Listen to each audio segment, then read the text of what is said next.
नमस्कार, मैं हनुमान पूनिया और आप देख रहे हैं अपनी न्यूज़।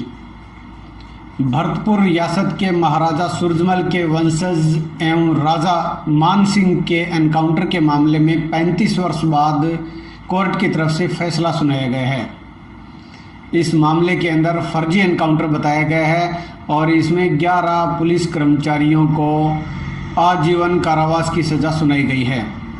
कौन थे भरतपुर के राजा मानसिंह और उनका राजनीतिक कद क्या था और किस वजह से ये घटना हुई थी, इस पे हमने पूरी एक विस्तार से रिपोर्ट तैयार की है। तो देखिए अब वो पूरी रिपोर्ट।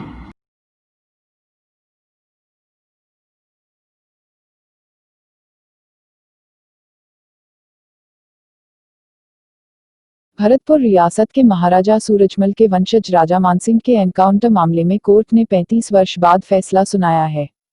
1985 में पुलिस की ओर से किए गए फर्जी एनकाउंटर के लिए 11 पुलिसकर्मियों को दोषी ठहराया गया और बुधवार को इन्हें उम्रकैद की सजा सुनाई गई।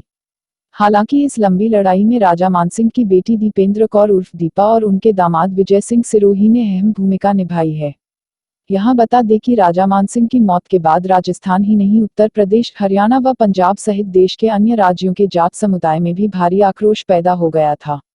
मानसिंह एक कुशल राजनेता के साथ साथ जाटों के अग्रणी नेता थे। मौत के 35 साल बाद मिले न्याय की लंबी लड़ाई के साथ साथ जानिए कौन थे राजा मानसिंह और क्या थी वह घटना। राजा मानसिंह इंजीनियरिंग के बाद आए राजनीति में, बने 7 बार निर्दलीय विधायक। राजा मानसिंह का जन्म 5 दिसंबर 1921 को भरतपुर रियासत में हुआ। इनके पिता महाराजा किशन सिंह के 3 बेटे विजेंद्र सिंह, मानसिंह और बच्चू सिंह थे। राजा मानसिंह काफी प्रखर बुद्धि के छात्र थे और 1928 में पढ़ाई करने इंग्लैंड चले गए, जहां से 1942 में इंजीनियरिंग की डिग्री हासिल कर वापस वतन लौटे। भरतपुर लौटकर मानसिंह 1946-47 में भरतपुर रियासत के मंत्री बने। इसी दौरान 1947 में रियासत का झंडा उतारने का विरोध करने के साथ ही उन्होंने ध्वज फहराने वालों को जेल से मुक्त कराया। इसी के बाद से एक परिपक्व राजनेता का जन्म हुआ और सन 1952 में पहली बार विधानसभा में निर्दलीय विधायक चुने गए। इसके बाद राजा मानसिंह का कद बढ़ता गया और उन्होंने पीछे मुड़कर नहीं देखा। 1952 से 1984 तक लगातार 7वीं विधानसभा तक निर्दलीय विधायक रहे। 1985 में घटी यह घटना।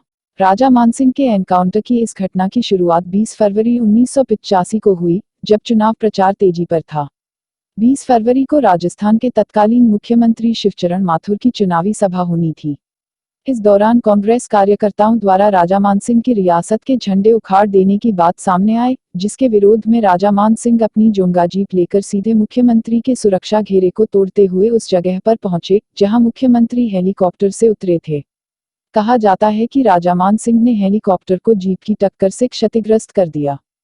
हालांकि मुख्यमंत्री वहां नहीं थे। इसके बाद मानसिंह ने मुख्यमंत्री के भाषण के लिए तैयार किए गए चुनावी मंच को ध्वस्त कर दिया। इस दौरान कांग्रेस कार्यकर्ता भी बौखला उठे। हालांकि बाद में मुख्यमंत्री ने टूटे मंच से ही चुनावी भाषण दिया। इस घटना का गहरा असर हुआ और पुलिस ने राजा मानसिंह के खिलाफ मुकदमा दर्ज कर लिया। बताया जाता है कि अगले दिन 21 फरवरी को जैसे ही राजा मानसिंह लालकुंडा चुनाव कार्यालय से प्रचार के लिए अनाज मंडी डीग थाने के सामने से गुजर रहे थे तो डीएसपी कान सिंह भाटी और अन्य पुलिसकर्मियों ने फायरिंग कर दी। ताबड़तोड़ चली गोलियों के बाद जोगा जीप में राजा मानसिंह, सुमेर सिंह और हरी सिंह के शव पड़े मिले। वहीं डीग थाना के एसएचओ वीरेंद्र सिंह ने राजा मानसिंह के दामाद विजय सिंह सिरोही के खिलाफ भी 21 फरवरी को ही धारा 307 की रिपोर्ट दर्ज करा दी। हालांकि उसी रात विजय सिरोही को जमानत मिल गई। इसके बाद 2 दिन बाद विजय सिरोही ने डीएसपी कान सिंह भाटी सहित 17 लोगों के खिलाफ मुकदमा दर्ज करा दिया। मुख्यमंत्री को छोड़नी पड़ी थी कुर्सी। कहा जाता है कि इस घटना से केवल राजस्थान में ही नहीं बल्कि उत्तर प्रदेश के जाट बहुल क्षेत्रों में भी सनसनी फैल गई, जिसके बाद कांग्रेस को कई जगह चुनावों में हार का सामना करना पड़ा।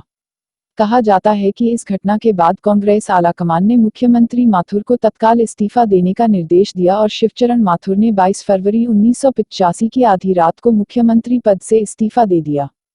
एक वरिष्ठ पत्रकार से बातचीत में यह बात माथुर ने स्वीकार भी की। 35 साल खिंचा मामला, राजकुमारी कौर की तरफ से बदल गए 4 निजी वकील। राजकुमारी दीपेंद्र उर्फ दीपा कौर और दामाद विजय सिरोही की ओर से सबसे ज्यादा लंबे समय तक केस लड़ने वाले मथुरा के एडवोकेट नरेंद्र सिंह ने बताया कि 1985 में हुई इस घटना के बाद न्याय के लिए एक लंबी लड़ाई लड़नी पड़ी है। दामाद सिरोही की ओर से दायर किए गए मुकदमे के बाद मामला सीबीआई को सौंप दिया गया।